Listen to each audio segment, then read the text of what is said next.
Bonjour et bienvenue pour ce nouveau Facebook Live consacré aujourd'hui à la gestion de l'insulinothérapie au quotidien chez le patient diabétique. Donc que vous soyez diabétique de type 1, diabétique de type 2, sous schéma insulinique discontinu ou sous pompe à insuline, depuis peu ou depuis plusieurs années, n'hésitez pas à poser vos questions. Qu'elles concernent l'adaptation des doses d'insuline, les objectifs glycémiques ou la gestion plus globale du traitement par insuline. Donc je suis là avec vous jusqu'à 13 h, donc n'hésitez pas à poser toutes vos questions. Donc je vais faire un petit peu d'histoire, peut-être que ça vous intéresse, concernant la découverte de l'insuline.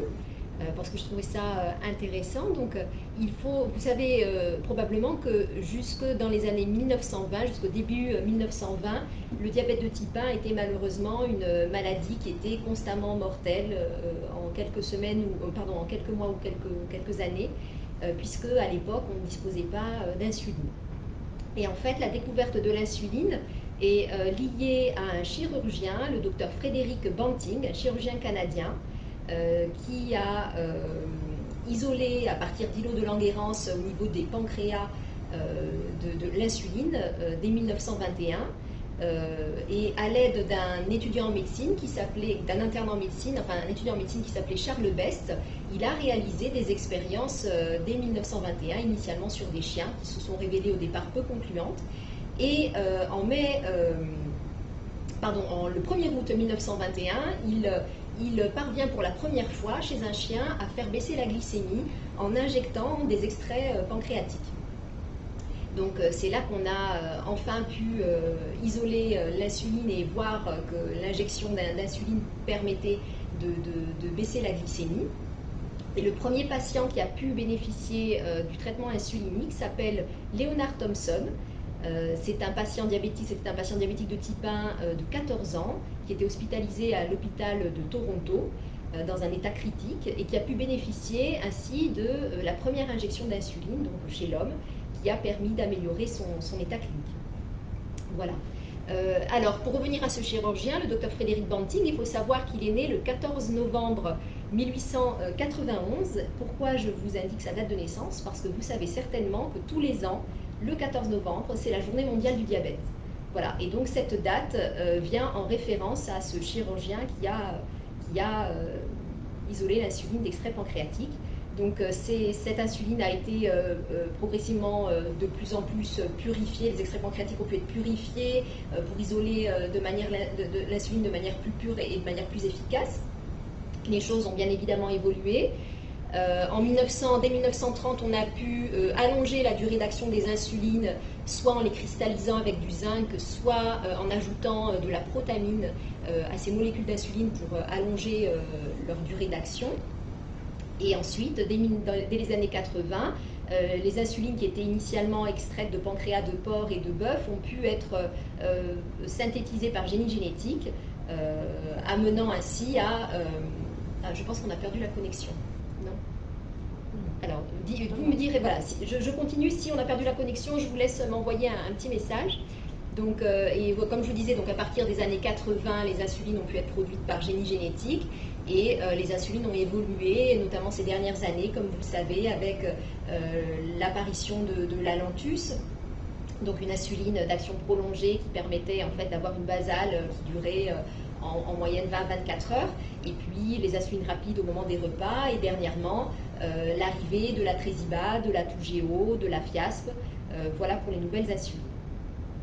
Donc après avoir fait ce petit point qui me semblait intéressant, voilà, j'attends vos questions. Alors, Meledjem, vous me demandez, alors j'ai du mal à lire votre question, mais est-ce que la pompe à insuline est plus intéressante par rapport aux injections, au schéma discontinu? Je pense que c'est votre question. Alors, la pompe à insuline, en fait, c'est un traitement qui permet de délivrer de l'insuline rapide en continu au moyen d'un boîtier qui contient le réservoir d'insuline. Et cette insuline est injectée sous la peau au moyen d'un cathéter. Il existe des pompes, comme on vous l'a déjà précisé, avec des tubulures, donc c'est le fil que vous voyez dépasser de la pompe. Cette tubulure permet de relier la pompe à la peau, en fait au cathéter qui est sous la peau, et permet donc d'injecter l'insuline. Et puis il y a des pompes sans tubulure, notamment la pompe omnipode, qui s'appelle aussi la pompe patch, qui se branche, qui s'applique directement sur la peau. On ne voit pas donc le cathéter et il n'y a pas de tubulure. Donc ces pompes permettent de délivrer de l'insuline en continu, de l'insuline rapide en continu, en fonction de débits de base qui ont été programmés par votre diabétologue selon des plages horaires dans la journée, des moments de la journée différents. Donc c'est un peu plus physiologique finalement que le schéma discontinu, parce qu'on peut régler des plages différentes selon vos besoins au cours de la journée, et on peut également mettre en place des bolus d'insuline au repas. Alors, tout le monde, tous les patients diabétiques ne vont pas bénéficier d'une pompe à insuline dès le départ, puisque chez le diabétique de type 2, on va d'abord commencer avec des antidiabétiques oraux ou des injections hebdomadaires, par exemple d'analogues du GLP-1, qui vont permettre d'équilibrer le diabète. Puis lorsqu'on n'y arrivera plus, ou si le patient devient insulinopénique, c'est-à-dire qu'il commence à manquer d'insuline, on va pouvoir initier au départ une injection d'insuline basale pour commencer, donc une seule piqûre le soir, pour essayer d'arriver le matin à jeun dans les objectifs glycémiques fixés par le diabétologue.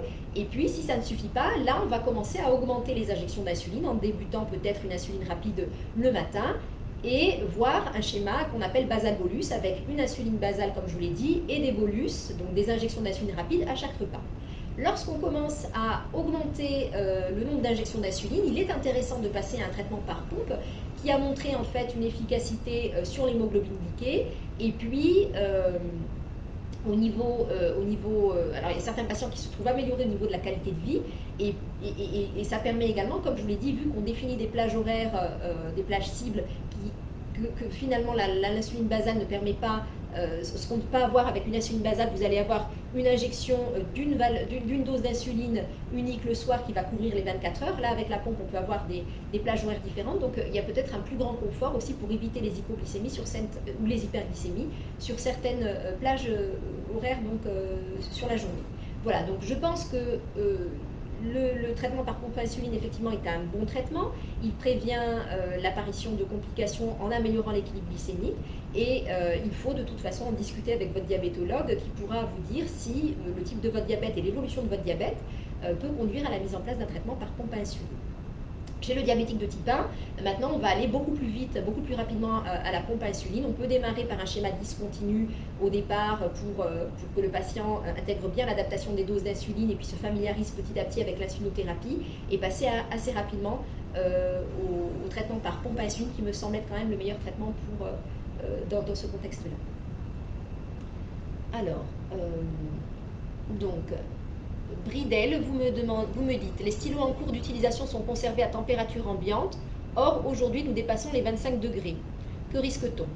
Alors, effectivement, lorsque la température dépasse les 25 degrés, pas que pour l'insuline, mais pour de nombreux médicaments, l'efficacité est parfois moindre.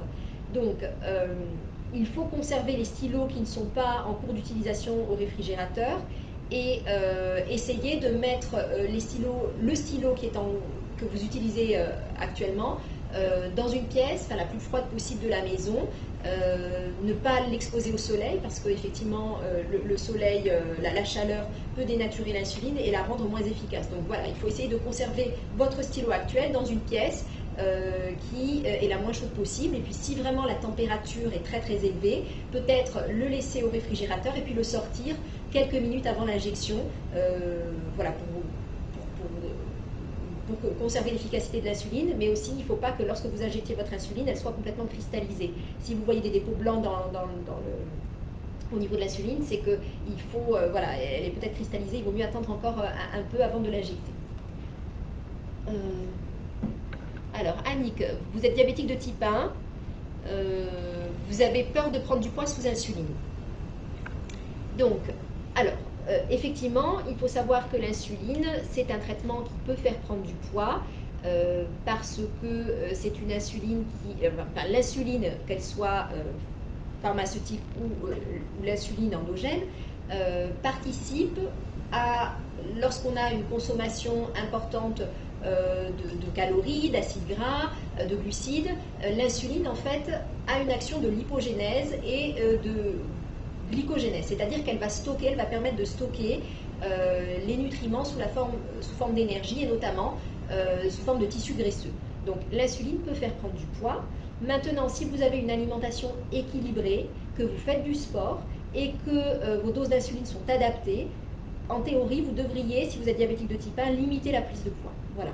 Donc, en sachant que lorsque un diabétique de type 1 prend quand même du poids sous insuline, on peut aussi mettre en place de la metformine. C'est un traitement habituellement prescrit chez le diabétique de type 2, mais qui peut également, chez le type 1, tout comme chez le type 2, améliorer la sensibilité à l'insuline et réduire les doses d'insuline. Donc ça peut également limiter la prise de poids. Après, on vous a parlé d'une nouvelle insuline qui ne faisait pas prendre du poids. Alors, je pense que là, il y a confusion. Il y a des injections qui se font de manière hebdomadaire, qui ne sont pas des injections d'insuline, ce sont ce qu'on appelle des analogues du GLP-1. Donc ce n'est pas de l'insuline, c'est un traitement du diabète de type 2 qui se fait en injection hebdomadaire et qui peut en fait aider parallèlement à l'amélioration de l'équilibre glycémique à la perte de poids. Voilà. Donc ça c'est complètement différent, mais si vous êtes diabétique de type 1, on ne peut pas vous prescrire ce type de traitement à l'heure actuelle.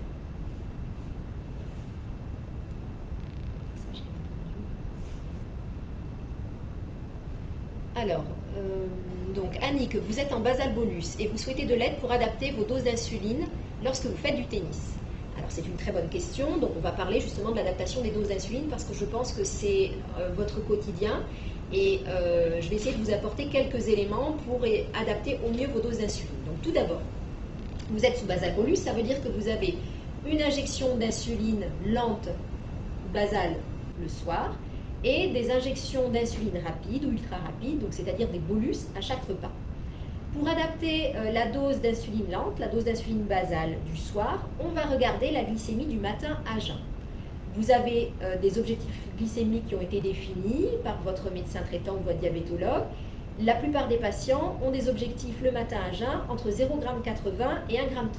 Voilà. Si le patient est plus âgé ou a des comorbidités ou beaucoup de complications liées à son diabète, on visera des objectifs peut-être un peu plus larges, un petit peu plus hauts. Mais pour le patient lambda, le patient jeune, le diabétique de type 1 qui va plutôt bien, ou le type 2, voilà, comme je vous l'ai dit, sans comorbidité sévère, sans complications sévères, on va viser un objectif glycémique le matin à jeun entre 0,80 g et 1,30 g.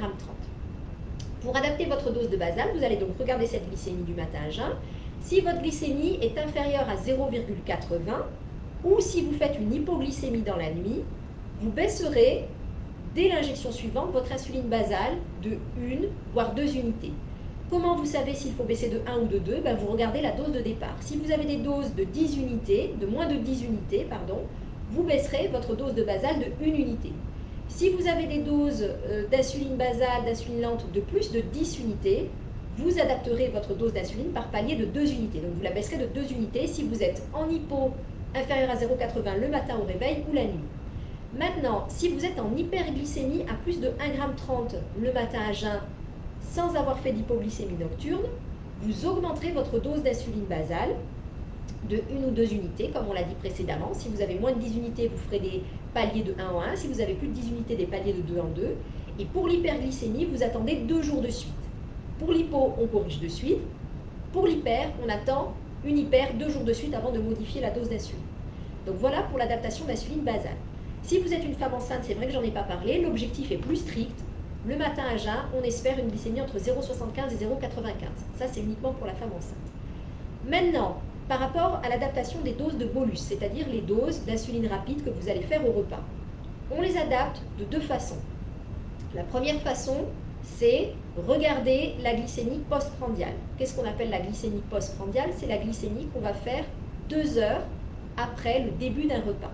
Donc vous savez que quand vous avez un schéma insulinique basal bolus, vous contrôlez votre glycémie avant chaque repas, la préprandiale, et 2 heures après chaque repas qu'on appelle la postprandiale. Donc l'objectif postprandial va se situer en général entre 1,30 g et 1,60 g. Si vous avez en postprandial moins de 1,30 g, ça veut dire que votre insuline, votre dose d'insuline est trop forte à ce repas. Donc le lendemain, au même repas, vous baissez votre dose d'insuline, soit de 1, si votre dose d'insuline rapide est de moins de 10 unités, soit de 2, si votre dose d'insuline rapide est de plus de 10 unités. Si votre glycémie postprandiale est à plus de 1,60 g ou 1,80 g, ça dépend les écoles, il y en a qui fixent 1,60 g, d'autres qui fixent 1,80 g, vous allez à ce moment-là attendre 2 jours de suite. Pour l'hyper, je vous rappelle, on attend 2 jours de suite. Et si 2 jours de suite, vous avez une glycémie qui est au-dessus de votre objectif en postprandial, vous allez augmenter votre dose d'insuline rapide de 1 unité ou 2 unités selon que votre dose est à moins de 10 ou plus de 10. Ça, c'est la première façon d'adapter, enfin c'est la première adaptation de l'insuline rapide sur la glycémie postprandiale, sur la glycémie 2 heures après le repas. Mais vous allez me dire, mais si déjà avant le repas, je suis en hypoglycémie, est-ce que je fais ma dose prévue? Eh bien non. Si vous êtes en hypoglycémie, si vous avez une glycémie déjà avant le repas à moins de 0,80 g, il faudra appliquer un correctif à votre dose qui était prévue, votre dose de départ prévue. Dans ce cas-là, le correctif, il va être de moins de 1 unité, toujours si vous avez des doses de moins de 10, ou de moins de 2 unités si vous avez des doses de plus de 10, par rapport à la dose qui était prévue. Pour exemple, vous avez par exemple 4 unités de Novorapide le matin au petit déjeuner, ou 4 unités du Malogue, ou Apidra, ou Fiasp, c'est l'insuline rapide. Vous avez 4 unités au petit déjeuner. Habituellement, vous faites 4 unités, tout se passe bien. Et là, ce matin, vous vous réveillez, vous êtes à 0,60 g. Vous allez prendre votre petit déjeuner, mais vous ne savez pas quelle dose faire. Au lieu de faire les 4 unités prévues, vous allez faire la dose prévue moins 1 unité. Parce que si vous faites 4, vous allez partir en hypo, vous allez vous retrouver en hypo. Donc vous allez faire un correctif de moins 1 unité. Si je pars à 0,60, je ne fais pas les 4 qui étaient prévus, je fais 4 moins 1, c'est-à-dire 3 unités. Voilà pour le correctif. Si maintenant vous êtes en hyperglycémie avant le repas, à plus de 1,30 g, vous allez faire des correctifs de plus 1, plus 2, voire plus, selon un protocole qui a été défini par votre médecin pour éviter d'arriver en hyperglycémie 2 heures après le repas. Voilà. C'est une notion qui n'est pas toujours évidente à intégrer, mais c'est important. Donc, en résumé, la dose d'insuline lente, la dose d'insuline basale s'adapte sur la glycémie du matin à jeun. La dose de rapide au repas, le bolus de rapide, s'adapte de 2 façons. D'abord sur la glycémie postprandiale. Voilà, ça vous pouvez le faire que de manière rétrospective, c'est-à-dire que si vous avez été en hypo aujourd'hui, vous saurez demain que la dose était trop forte, donc vous allez baisser votre dose. Donc ça c'est la première adaptation. Et puis la deuxième adaptation se fait sur la glycémie avant le repas, la glycémie préprandiale. Si je suis déjà en hypo avant le repas, je dois faire un correctif, sinon je vais me retrouver en hypo. Donc je diminue ma dose initialement prévue. Pareil pour l'hyper, j'augmente ma dose initialement prévue. Voilà pour l'adaptation des doses d'insuline.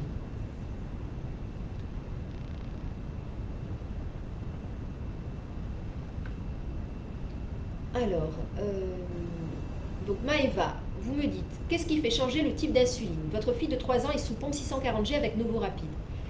Eh bien, l'insuline Novorapide, donc c'est une insuline ultra rapide, tout comme l'Humalog, tout comme l'Apidra, et vous avez aussi l'insuline Fiasp qui est encore un petit peu plus rapide. C'est une insuline qui est sortie plus récemment, qui va agir en fait en 5 minutes, donc de manière plus rapide. Qu'est-ce qui fait changer l'insuline? Il n'y a pas de grosse différence entre la Novorapide, l'Humalog, l'Apidra. Ça peut être si vous avez, et ça peut arriver, hein, certains patients vont présenter de rares cas d'allergie en fait à l'insuline, on peut changer d'insuline dans ce contexte-là. Sinon, si on veut une action un petit peu plus rapide, au moment du repas, on peut vous proposer de changer pour de la Fiasp, mais il faut savoir que les insulines rapides que l'on met dans une pompe à insuline, en général, se valent, donc sauf, comme je vous dis, pour la Fiasp qui est un petit peu plus rapide. Donc ça, c'est à voir après avec votre diabétologue, si lui a une préférence par rapport à une autre insuline, parce que, voilà, pour différentes raisons, il vous l'expliquera mieux que moi. Alors, vous me demandez, Christelle, ce qu'est le Xultophy. Le Xultophy, c'est une combinaison, c'est un stylo qui combine à la fois de l'insuline, qui est l'insuline Tresiba. L'insuline Tresiba ou insuline Degludec, c'est une insuline ultra lente. Cette insuline est combinée à un analogue du GLP-1 qui s'appelle le Victoza, ou le liraglutide. En fait, c'est un traitement, le Xultophy, qu'on va mettre en place chez le patient diabétique de type 2, et donc qui est intéressante parce qu'elle combine ces deux traitements, à la fois l'insuline et à la fois un traitement non insulinique qui est le Victoza, qui peut limiter la prise de poids sous insuline et ou faire perdre du poids, et puis améliorer l'équilibre du diabète chez les patients qui sont aussi, qui ne sont pas qu'insulinopéniques, mais aussi insulinorésistants. Alors, Bob, vous me posez une question qui est très importante. Est-ce que la rétinopathie est incompatible avec la pompe à insuline? Alors, la rétinopathie diabétique, lorsqu'elle est évoluée, doit être stabilisée avant que l'on puisse mettre en place une pompe à insuline. Pourquoi? Parce qu'il faut savoir que lorsqu'on met en place une pompe à insuline, en général, on équilibre assez rapidement le diabète. Et si vous avez une rétinopathie qu'on appelle proliférante ou pré-proliférante, c'est-à-dire qu'il y a ce qu'on appelle des néovaisseaux, des petits vaisseaux au niveau de la rétine, le fait d'équilibrer rapidement un diabète peut faire saigner, peut faire éclater ces vaisseaux, faire saigner au niveau de la rétine et aggraver une rétinopathie.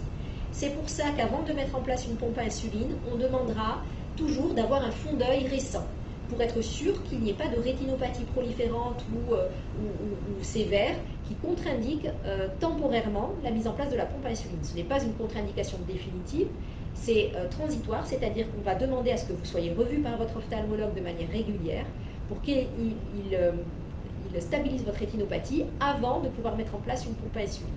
Et si vous avez une rétinopathie qui permet quand même la mise en place de la pompe, on demandera à ce que vous soyez revu de manière plus rapide par votre ophtalmologue pour être sûr qu'il n'y ait pas d'aggravation de cette rétinopathie. Alors, Annick, vous me dites que vous devez être équipé d'une pompe à insuline, que votre médecin traitant pense être mieux adapté pour vous. Quels sont les avantages de ce traitement? Donc les avantages, on en a déjà un peu parlé, donc c'est l'amélioration de l'équilibre glycémique avec une meilleure hémoglobine glyquée, un certain confort aussi puisque vous n'avez plus à vous piquer 4 fois par jour, vous avez une insuline qui est délivrée de manière continue, donc pour la basale, vous n'avez plus qu'à faire vos bolus au moment des repas. Et puis, il faut savoir aussi que ces pompes à insuline peuvent être couplées à des capteurs.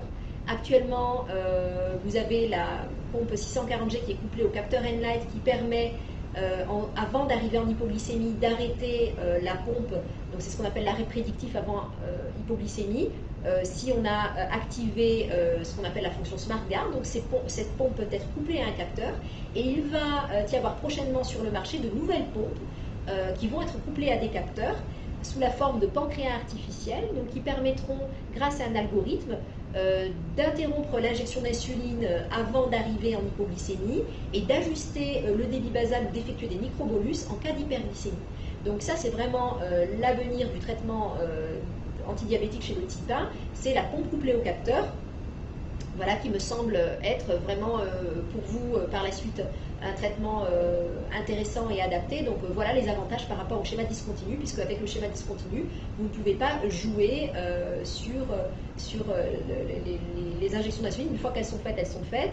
Et puis, bon, vous pouvez éventuellement rattraper des hyperglycémies, mais c'est quand même beaucoup moins confortable qu'une pompe couplée à un capteur. Alors, Janine, vous me dites quand est-ce qu'on peut arrêter l'insuline et continuer avec des comprimés genre Galbus, Metformine? Quel est le taux normal au réveil? Donc, Janine, en fait, si vous êtes diabétique de type 2, il existe effectivement plusieurs types de traitements. L'insuline, en général, on le met lorsqu'on a essayé les autres traitements qui se révèlent, qui ne sont plus efficaces. Si votre diabète évolue depuis de nombreuses années, ou lorsqu'on constate que vous avez un profil insulinopénique, c'est-à-dire que vous commencez à manquer d'insuline et avoir des signes de carence en insuline qui sont la perte de poids, la soif ou une glycémie qui s'élève, notamment en fin de journée. Donc, dans certaines situations, si le patient a été insuliné rapidement et qu'on n'a pas testé tout l'arsenal thérapeutique dont on dispose à l'heure actuelle, on peut revenir en arrière. En général, on le fait en hospitalisation pour être sûr que le fait d'arrêter l'insuline ne soit pas dangereux pour vous. Et on essaye parfois de revenir en arrière en mettant des analogues du GLP-1 qu'on appelle Trulicity, Ozempic, Victoza, Byetta, Bydureon. Voilà, ce sont les analogues du GLP-1. Sous la forme d'injections qui peuvent aider à l'équilibre de votre diabète, parallèlement à la metformine ou à d'autres types de traitements. Donc on peut parfois revenir en arrière, mais pas toujours. Si votre diabète évolue depuis très longtemps et que vous avez besoin d'insuline, eh bien là, on est parfois contraint de mettre en place l'insuline. Donc, je ne peux pas vous dire si votre cas nécessite ou pas de l'insuline. Je pense que votre médecin traitant ou votre diabétologue vous connaissent bien et pourront vous renseigner à ce niveau-là. Et maintenant, vous me demandez quels sont les objectifs le matin à jeun. Donc, comme je vous l'ai dit, pour la plupart des patients, on fixe des objectifs entre 0,80 et 1,30 g par litre le matin à jeun. Pour des patients qui ont beaucoup de comorbidités ou des complications sévères ou qui sont plus âgés, les objectifs peuvent être plus élevés. Ça peut être 1 g à 1,40 g, voire même 1 à 2 g chez les patients de plus de 90 ans, altérés ou déments. Voilà. Et pour la femme enceinte, comme on l'a dit, c'est beaucoup plus strict, à jeun, 0,75 à 0,95. Mais pour le tout venant, en général, retenez 0,80 à 1,30 g à jeun. Alors, Karine, vous me dites que vous préparez une grossesse et vous me demandez quel est le traitement le mieux adapté pour une femme diabétique.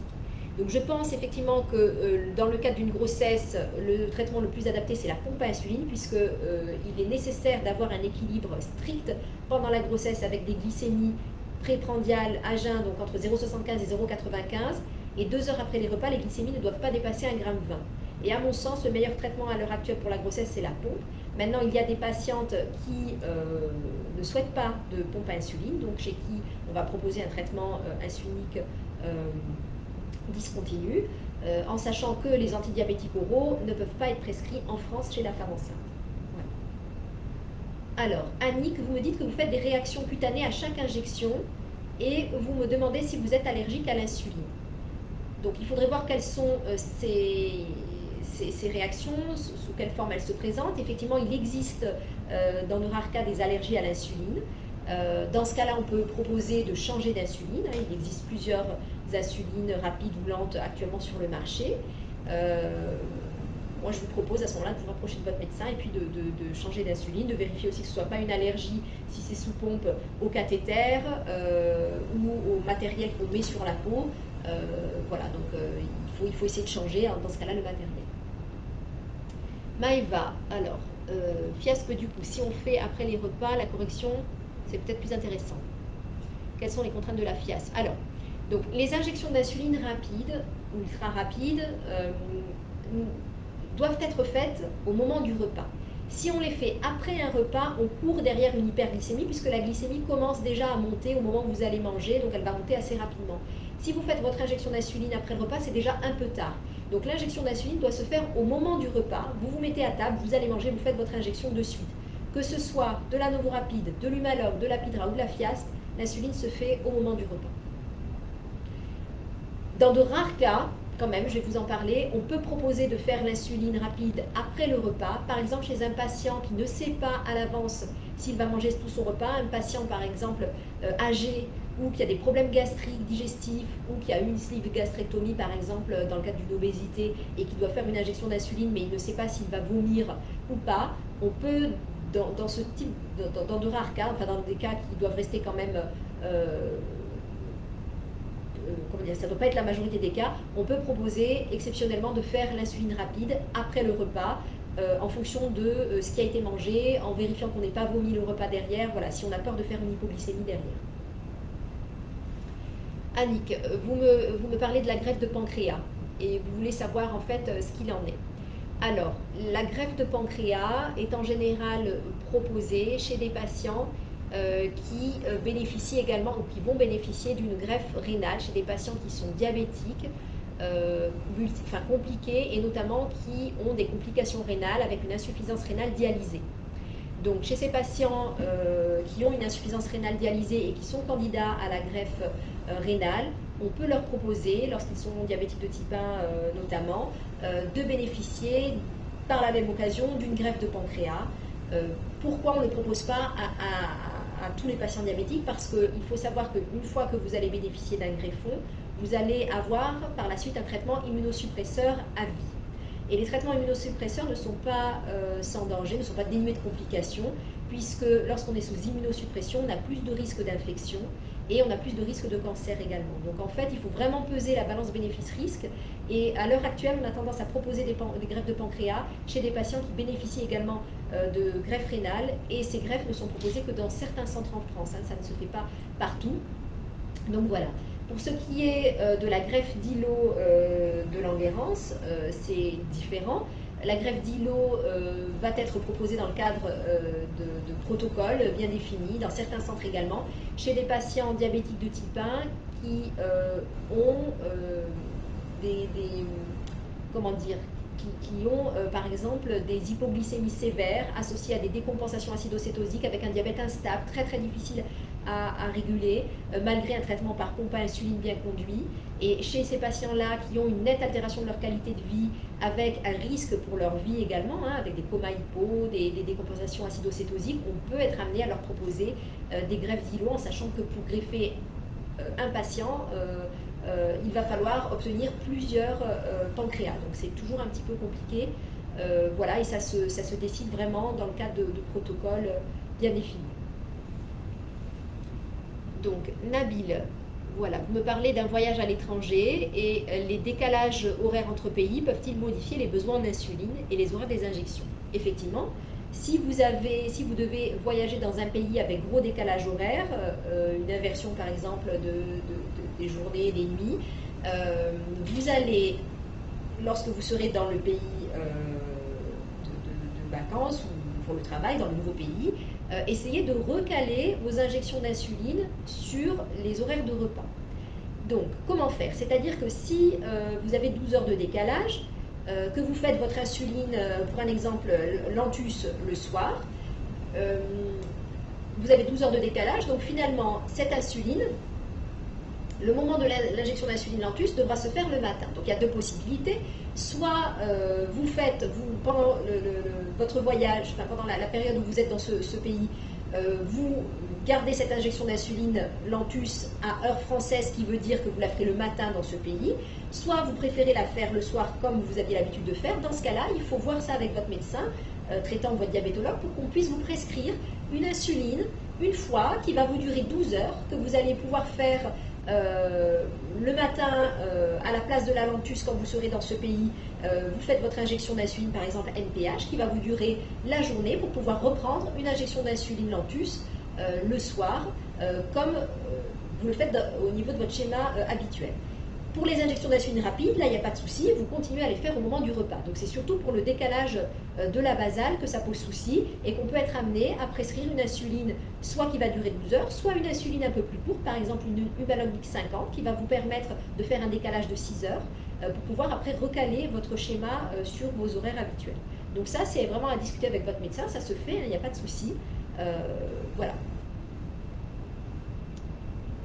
Alors, Sonia, vous me dites que vous êtes sous Toujeo et Novorapide, donc sous basal bolus, et que la rapide agit parfois 4 heures après l'injection. Est-ce normal? Alors, il faut savoir qu'une insuline rapide, effectivement, agit en général en 4 heures. Voilà.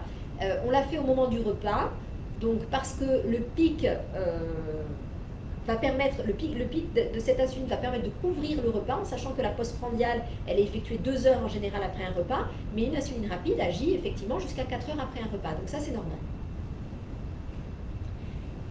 Biba, vous êtes sous Amarel 1 mg pour un diabète de type 2 depuis 4 mois, vous avez 60 ans, vous êtes hypertendu, et quels sont les effets secondaires donc de l'Amarel? Alors, l'Amarel, c'est un sulfamide hypoglycémiant, c'est-à-dire que c'est un traitement qui agit au niveau de la sécrétion d'insuline par le pancréas et qui peut provoquer des hypoglycémies. Voilà l'effet secondaire principal de l'Amarel. Maintenant, vous avez une toute petite dose, vous êtes diabétique diagnostiqué récemment. Moi, j'aurais tendance peut-être à envisager un autre type de traitement pour vous, parce qu'il existe des traitements, surtout quand on vient de diagnostiquer un diabète, qui ne provoquent pas d'hypoglycémie. Donc je pense peut-être que votre médecin a dû essayer la metformine, parce que c'est le traitement qu'on met en première intention, à moins que vous ayez des contre-indications. Donc peut-être que c'est pour ça que vous ne l'avez pas, ou que vous l'ayez mal toléré, mais j'aurais tendance à proposer dans un premier temps la metformine. Si vous ne la tolérez pas, on peut proposer des comprimés moins dosés ou du stagide, qui est faiblement dosé. Et puis si ça ne suffit pas, il y a d'autres molécules. Il y a notamment une molécule, un traitement qui est remboursé depuis peu en France, qui s'appelle le Forxiga, qui peut être intéressant en fait sur un diabète qui a été diagnostiqué récemment, surtout si vous êtes en surpoids, vous êtes hypertendu. Donc je pense que ça peut être intéressant pour vous. Mais ce traitement ne peut pas être initié par votre médecin traitant, c'est une prescription par un diabétologue, prescription initiale par un diabétologue. pour une durée de 3 mois et après, le traitement peut être renouvelé par votre médecin traitant. Il existe aussi d'autres types de traitements. Il y a ce qu'on appelle les inhibiteurs des DPP4 qui sont commercialisés sous le nom de Januvia, Xelevia, Galvus, Onglyza. Ce sont des médicaments qui sont intéressants chez le patient diabétique en début de traitement notamment parce qu'ils ne provoquent pas d'hypoglycémie et avant d'intensifier un traitement, ça peut être intéressant de tester ce type de molécules, ou encore les analogues du GLP-1, donc comme on en a parlé précédemment, qui se font sous la forme d'injections hebdomadaires et qui peuvent être intéressants si vous êtes en obésité ou en surpoids. Voilà. Donc il y a plusieurs possibilités thérapeutiques lorsqu'on découvre un diabète et l'amarel, bon, c'est une des possibilités, mais moi je trouve que c'est peut-être un petit peu tôt parce qu'on a d'autres molécules qui ne provoquent pas d'hypoglycémie qui pourraient être intéressantes chez vous. Voilà, Mimouna, vous me dites, est-ce qu'il y a un médicament contre le diabète de type 2 qui permet de perdre du poids? Oui, donc je viens d'en parler. Vous avez le Forxiga, c'est la dapagliflozine. C'est le médicament qui est sorti en mars en France, qui est remboursé depuis mars en France, qui peut vous aider à perdre du poids. C'est un traitement qui va agir au niveau de la réabsorption rénale du glucose. Donc ça inhibe la réabsorption du glucose, donc vous allez perdre du sucre, perdre du glucose au niveau urinaire, et quand vous perdez du glucose au niveau urinaire, vous perdez des calories. Donc ça peut vous aider à perdre du poids. Et vous avez les analogues du GLP-1, donc l'Ozempic, le Trulicity, Victoza, etc., qui se font sous la forme d'injections. Pour l'Ozempic et le Trulicity, c'est une injection par semaine. Et ces traitements permettent de ralentir la vidange de l'estomac, c'est-à-dire que votre estomac se vide moins vite, donc vous avez moins faim. Et ils agissent aussi au niveau du centre de la satiété, au niveau cérébral, donc vous avez moins faim. Et donc vous pouvez perdre du poids avec ce type de molécules. Voilà. Donc Maëva, vous avez donc une fille de 3 ans qui est en insulinothérapie fonctionnelle. Vous ne savez jamais ce qu'elle va manger. Ok, à l'avance. Effectivement, chez un enfant, c'est pas toujours évident de savoir ce qu'il va manger à l'avance. Donc, vous vous posez probablement la question de la dose d'insuline à ce moment-là. Moi, je vous propose quand même, c'est assez spécifique. L'enfant de 3 ans, c'est particulier. Donc, je vous propose quand même d'en parler à votre endocrinologue pédiatre. On peut proposer, comme je le disais précédemment, si vraiment on ne sait pas du tout ce que l'enfant va manger à l'avance, de faire l'insuline, le bolus d'insuline, parce que peut-être qu'elle est sous pompe, ou même si elle n'est pas sous pompe, donc sous basal bolus, de faire le bolus d'insuline après le repas, en sachant qu'on va quand même courir derrière des hyperglycémies. Donc c'est vraiment particulier et je pense qu'il est important d'en discuter avec votre diabétologue pédiatre, voir ce qu'elle vous préconise. Est-ce qu'elle vous préconise de faire d'abord une petite injection d'insuline au début du repas, puis rattraper si votre fille a mangé un peu plus. Si elle est sous pompe, ça peut être en fait fait sous la forme de bolus duo. Voilà, donc je vous propose d'en discuter vraiment avec votre diabétologue. Mamed, votre glycémie est instable depuis plus d'1 mois. Vous êtes diabétique de type 2. Le matin à jeun, elle est entre 0,70 et 0,80. Mais juste après un léger petit déjeuner, elle grimpe à 2,80. Et parfois plus. Donc, quel comportement devez-vous adapter? Alors, donc votre glycémie du matin à jeun est plutôt satisfaisante. Votre glycémie à 10 heures, effectivement, après petit déjeuner, est élevée. Donc, il faudrait que j'ai un peu plus de précision par rapport à votre traitement pour savoir, en fait, si votre traitement ne peut pas être optimisé. Déjà, votre traitement antidiabétique oral ou si vous avez des analogues du GLP-1 ou pas. Donc, savoir ce que vous avez. Et puis, si vous êtes déjà sous insuline, que les traitements antidiabétiques oraux ou analogues du GLP-1 n'ont pas été suffisants, vous êtes sous insuline, il faudrait peut-être envisager à ce moment-là la mise en place d'un bolus d'insuline rapide au petit déjeuner pour écrêter ce pic hyperglycémique au moment du petit déjeuner. Voilà. Donc Sonia, vous me dites que vous êtes en Corse et qu'avec la chaleur, vos glycémies augmentent, est-ce normal? Bon, il faut savoir qu'effectivement la glycémie varie avec comment dire, des stimuli extérieurs. La glycémie peut monter ou peut même diminuer lorsqu'on a eu lorsqu'on est anxieux, lorsqu'on a eu une mauvaise nouvelle ou lorsqu'on a mal, la douleur peut jouer sur la glycémie. Et je pense que les fortes chaleurs, le fait d'être sujette à un inconfort un peu particulier, régulier, peut également jouer sur l'équilibre glycémique. Il faudrait être sûr qu'il n'y ait pas d'événements intercurrents qui puissent participer au déséquilibre glycémique. Ça peut être un changement d'alimentation, ça peut être une infection virale, un rhume ou autre infection. Et puis s'il n'y a vraiment rien et qu'il n'y a que la chaleur en cause actuellement, effectivement, ça peut jouer sur l'équilibre glycémique. Et à ce moment-là, il suffit simplement d'adapter vos doses d'insuline, si vous êtes sous insuline. Alors, Inda, vous me dites, est-ce possible de donner la rapide après les repas pour un enfant de 7 ans pour éviter les hippos? Comme je vous l'ai dit, il est préférable quand même de faire l'injection d'insuline rapide au moment où l'enfant, enfin au moment où le patient débute le repas, au moment du repas. Maintenant, si on ne sait pas du tout quelle va être la prise alimentaire de l'enfant, parce que voilà, il peut manger un bon plat de pâtes un jour et puis le lendemain il n'a pas faim ou ça lui plaît pas et il va pas manger de féculents. Effectivement, faire l'insuline avant le repas, ça peut être inquiétant parce qu'il y a un risque d'hypoglycémie derrière. Donc, comme je disais à la personne précédente qui parlait de son enfant de 3 ans, je pense qu'il faut vraiment en parler à votre diabétologue puisque c'est le mieux placé pour vous répondre, et puis il connaît le profil glycémique de votre enfant, il vous connaît depuis j'imagine plusieurs mois, et j'aurais tendance à vous dire de vous rapprocher de votre diabétologue. Maintenant, si effectivement on ne sait pas du tout ce que l'enfant va manger, on peut être amené à faire l'injection à la fin du repas, en sachant que ce n'est pas complètement satisfaisant, parce que comme je vous dis, on va courir derrière une hyperglycémie, qu'on va rattraper, hein, mais il y aura un temps pendant le repas où l'enfant va être en hyperglycémie, et puis on peut aussi s'aider lorsque le patient est sous pompe du bolus du haut, bolus carré. Alors, Olivier, vous me dites que vous êtes diabétique de type 2, vous ne comprenez pas pourquoi le matin votre taux est élevé alors que le soir vous avez un taux entre 0,96 et 1,08 maxi, et le matin vous êtes rarement en dessous des 1,45 g. Alors, je vais vous expliquer pourquoi. En fait, ce que vous me décrivez, c'est classique chez le diabétique de type 2, c'est ce qu'on appelle le phénomène de l'aube. L'aube, L'-A-U-B-E. En fait, la nuit, votre foie produit du glucose, c'est ce qu'on appelle la néoglucogénèse, la production hépatique de glucose, ce qui fait que le matin, c'est là où vous allez être le plus élevé. Et après, votre pancréas fonctionne dans la journée, prend le relais et permet de rééquilibrer vos glycémies, et c'est pourquoi vous allez arriver le soir vers 17-19 heures avec une glycémie, vous allez arriver à une glycémie satisfaisante. Ça montre que votre pancréas fonctionne bien, qu'il n'y a a priori pas besoin d'insuline, mais c'est classique, hein. Ce que vous décrivez le matin, c'est le phénomène de l'aube lié à la production hépatique de glucose. Donc c'est classique, ne vous inquiétez pas. Et vous me dites que votre hémoglobine glyquée est à 6,8%, vous êtes dans vos objectifs, donc c'est satisfaisant. L'autre fille, vous êtes sous l'antus 62 unités, votre glycémie à jeun est à 1,60 g à 7 heures, alors qu'à 4 heures du matin, c'est 0,90. Que devez-vous faire? Donc effectivement, vous remontez en fin de nuit pour arriver en hyperglycémie modérée le matin, alors que à 4 heures du matin, vous êtes bien. On aurait pu vous proposer de monter la Lantus de 4 unités, vu que vous avez des doses de plus de 40, donc ça fait quand même de bonnes doses, on peut proposer de monter de 4. Le risque, c'est qu'à 4 heures du matin, vous fassiez une hypoglycémie.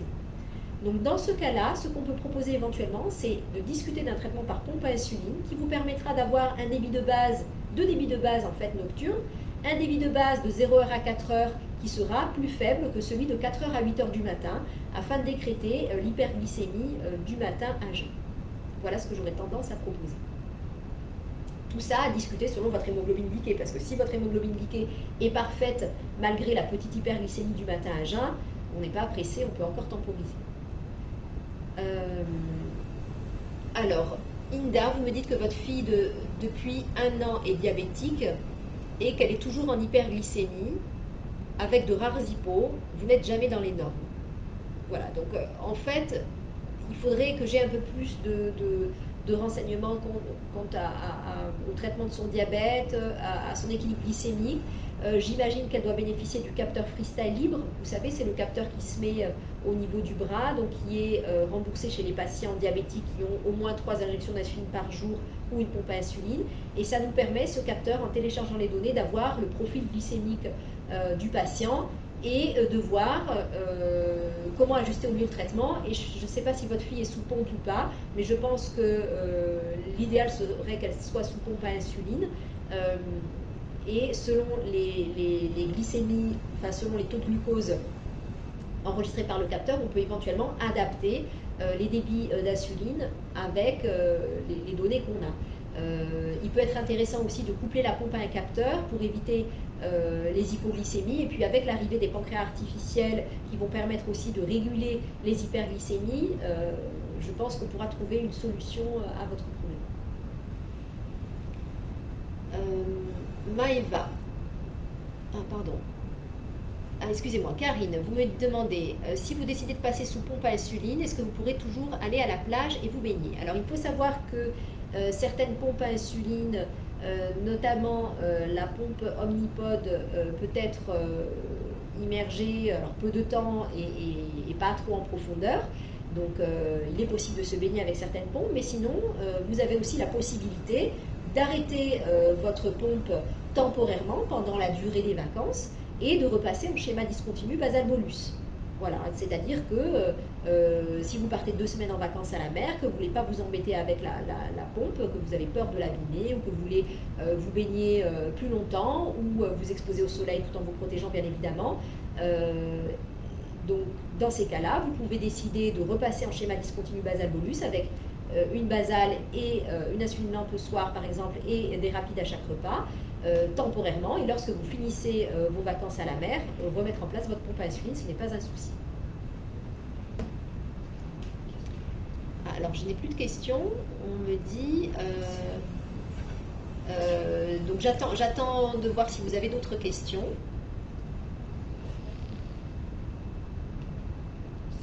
On a des commentaires mais qui ne sont pas intéressants à exposer là en e-live, donc j'attends vos questions. Attendez, là j'ai une autre question, pardon.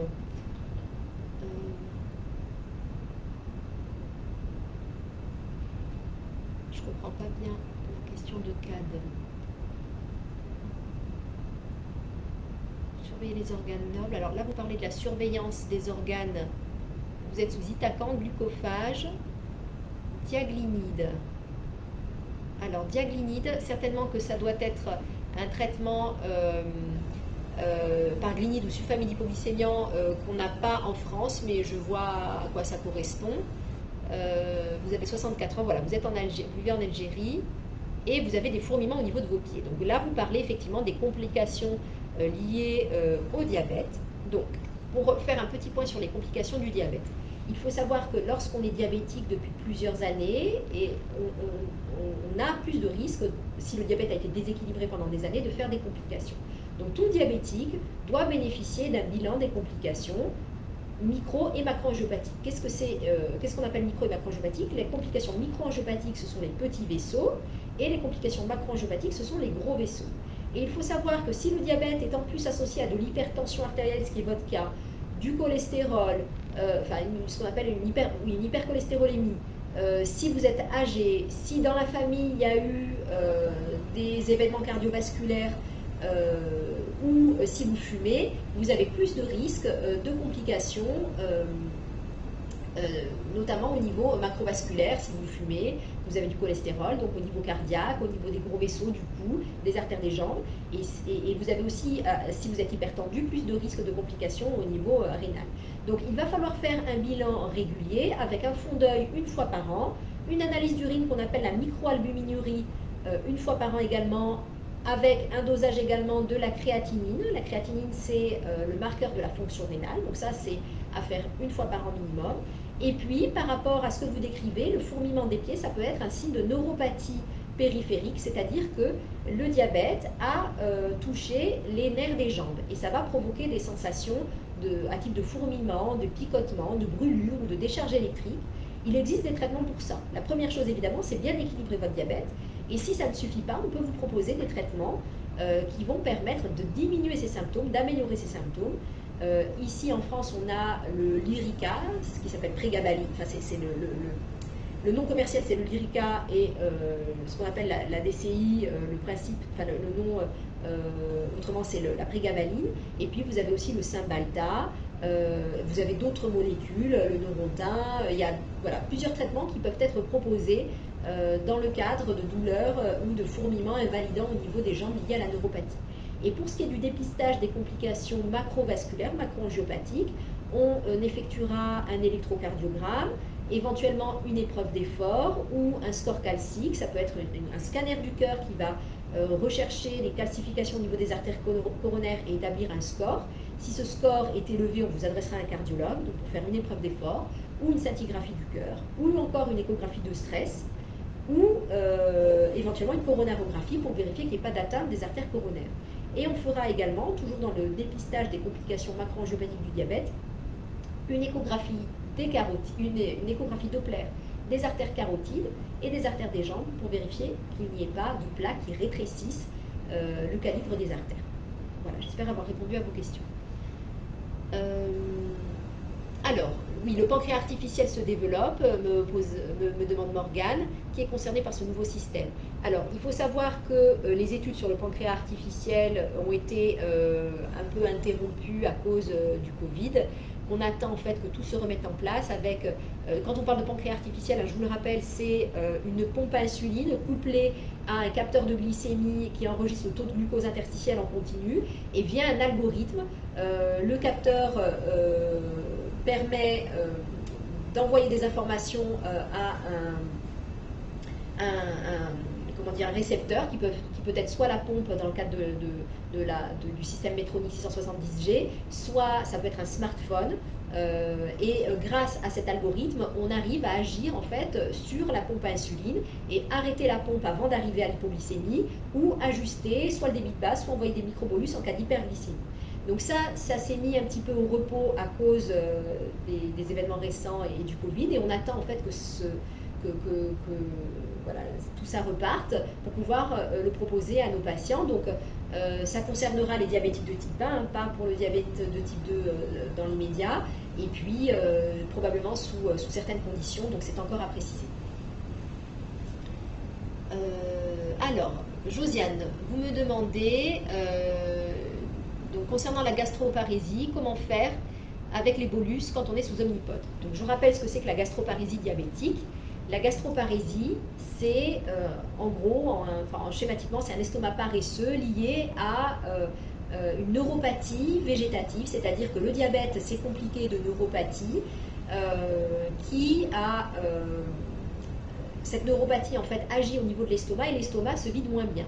Donc au moment des repas, l'estomac ne se vide pas bien. Donc si vous faites un bolus d'insuline au moment du repas et que le bol alimentaire n'est pas encore passé dans l'intestin grêle et que la glycémie du coup n'est pas encore montée au niveau de la circulation sanguine, si vous faites le bolus à ce moment-là, vous allez être en hypo. Et puis après, qu'est-ce qui se passe? Le bol alimentaire, le bol alimentaire qui était au niveau de l'estomac est évacué et puis du coup vous allez vous retrouver en hyperglycémie parce que l'insuline a fini d'agir.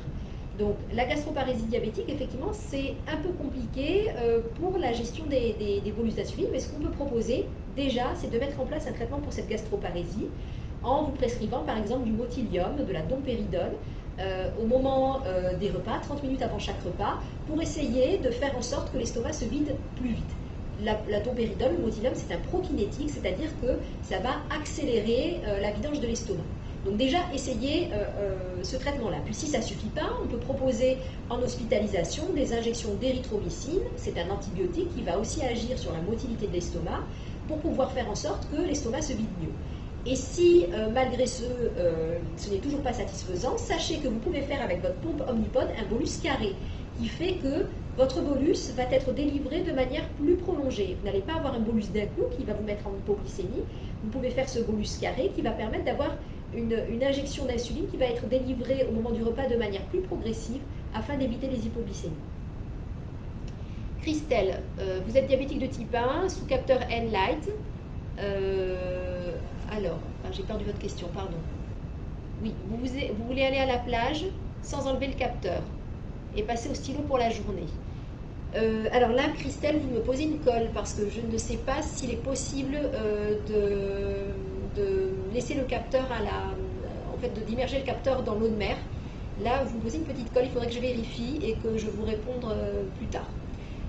Parce que c'est dommage d'enlever le capteur, hein. Vous savez que si le capteur vous le changez tous les 6 jours, c'est bien dommage de l'enlever alors qu'il est efficace, ça coûte quand même, ça a un certain coût, donc Il faudrait à ce moment-là, si vous prévoyez, si on ne peut pas immerger le capteur dans l'eau de mer, ça c'est sous réserve, il faut que je vérifie, et que vous devez aller à la plage, à ce moment-là, je vous propose temporairement d'anticiper et d'enlever votre système et de passer en schéma basal bolus de manière donc discontinue pendant la période où vous souhaitez aller à la plage, puis reprendre votre système par la suite. Alors, Kamel, donc vous avez vu deux diabétologues, l'un vous dit que vous êtes au début de votre diabète, donc pas besoin de médicaments mais juste une hygiène de vie. L'autre vous a inscrit glucophage 850 pour préserver votre, alors c'est pas votre foie mais c'est votre pancréas. Donc vous souhaitez mon avis. Moi j'aurais tendance à me baser sur votre hémoglobine glyquée en fait. Tout va dépendre du taux de votre hémoglobine glyquée. Si elle est déjà parfaite sans traitement, vous pouvez peut-être continuer les règles hygiéno-diététiques. Si maintenant elle est autour des 7% alors que vous faites déjà bien au niveau diététique, on sait que le fait d'équilibrer un diabète rapidement après la découverte, enfin d'avoir le meilleur équilibre possible quand on diagnostique un diabète, ça prévient à long terme des complications. Donc j'aurais tendance, si votre hémoglobine glyquée, malgré les règles hygiéno-diététiques, reste supérieure à 7%, de garder le glucophage. Alors, la définition du glucose interstitiel, c'est une bonne question de Nabil. Donc, il faut savoir que le glucose interstitiel, c'est pas tout à fait la même chose que la glycémie.